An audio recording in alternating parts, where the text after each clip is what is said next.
Hello friends, नमस्ते। Welcome to my YouTube channel. हम हमेशा इस चैनल पे कंप्लायंसेस की बात करते हैं, तो आज भी हम एक कंप्लायंस लेके आए हैं जिसके बारे में आपको जानकारी होना जरूरी है। आज का कंप्लायंस सिर्फ दिल्ली वालों के लिए है, जो भी दिल्ली में फैक्ट्री ओपन करना चाहते हैं, सिर्फ उनके लिए है।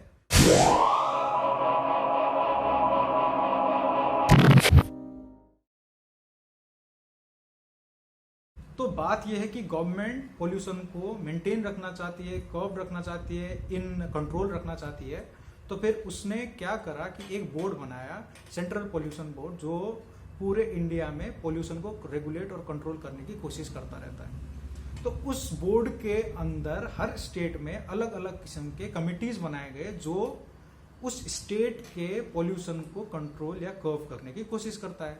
ऐसे ही करके दिल्ली में भी दिल्ली पोल्यूशन कंट्रोल कमेटी नाम करके एक बोर्ड बनाया गया या कमेटी बनाई गई जो दिल्ली में हो रहे पोल्यूशन को कर्व करने की कोशिश करती है।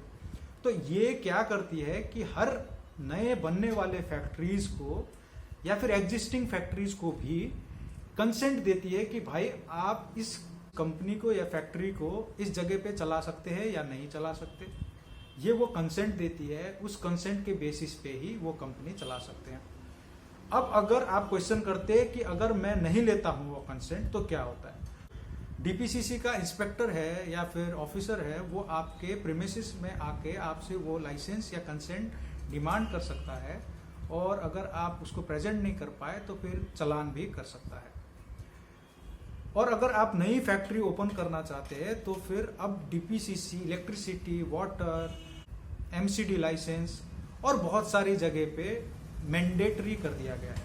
मतलब अगर आपको इलेक्ट्रिसिटी का कनेक्शन लेना है तो आपको डीपीसीसी की लाइसेंस देनी पड़ेगी या कंसेंट दिखाना पड़ेगा। ऐसे करके अगर वाटर का कनेक्शन लेना है तो भी आपको डीपीसीसी का लाइसेंस या कंसेंट दिखाना पड़ेगा। अगर आपको एमसीडी का लाइसेंस लेना है, फैक्ट्री लाइसेंस लेना है, तो भी एक अटैचमेंट की तरह डीपीसीसी का कंसेंट जाता है। तो क्वेश्चन आता है कि डीपीसीसी कंसेंट के कितने टाइप होते हैं। डीपीसीसी कंसेंट के दो टाइप होते हैं, कंसेंट टू एस्टैब्लिश और कंसेंट टू ऑपरेट। नाम जैसा है वैसा ही काम है। अगर आप नई फैक्ट्री बना रहे हैं, स्टैब्लिश कर रहे हैं, तो फिर आपको कंसेंट टू एस्टैब्लिश लेना पड़ेगा। उसके बाद आपको कंसेंट टू ऑपरेट लेना पड़ता है। तो मतलब एक पहली बार आपने एस्टैब्लिश ले लिया, उसके बाद हर 5 साल 10 साल वो आप आराम से चूज कर सकते हैं कि आपको कितने साल के लिए वो कंसेंट टू ऑपरेट चाहिए। वो फीस भी उसी हिसाब से डिटरमिन करती है।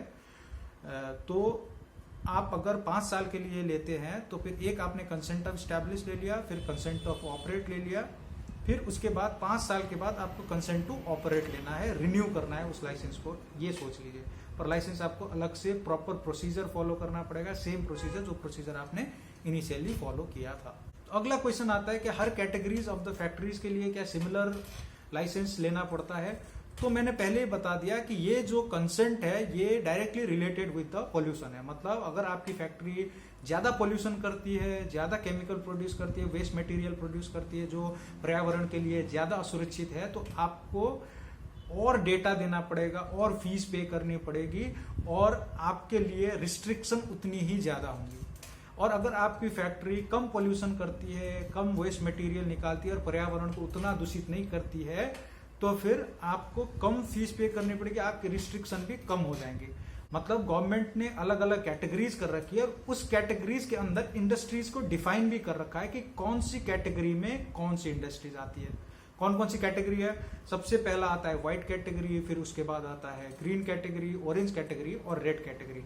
इन 4 कैटेगरीज में से आप कौन सी कैटेगरी की इंडस्ट्री है, ये आप डीपीसीसी की वेबसाइट पे जाके आराम से क्या कर सकते हैं, चेक कर सकते हैं कि मैं कौन सी कैटेगरी में फॉल करता हूं। तो अगर क्वेश्चन करें तो क्या क्या डॉक्यूमेंट्स लगते हैं, तो डॉक्यूमेंट्स कॉम्प्रिहेंसिव लगता है। और मैं सीधे बता दूं तो आपको ये डिपेंड करता है आपकी इंडस्ट्रीज क्या कौन सी है।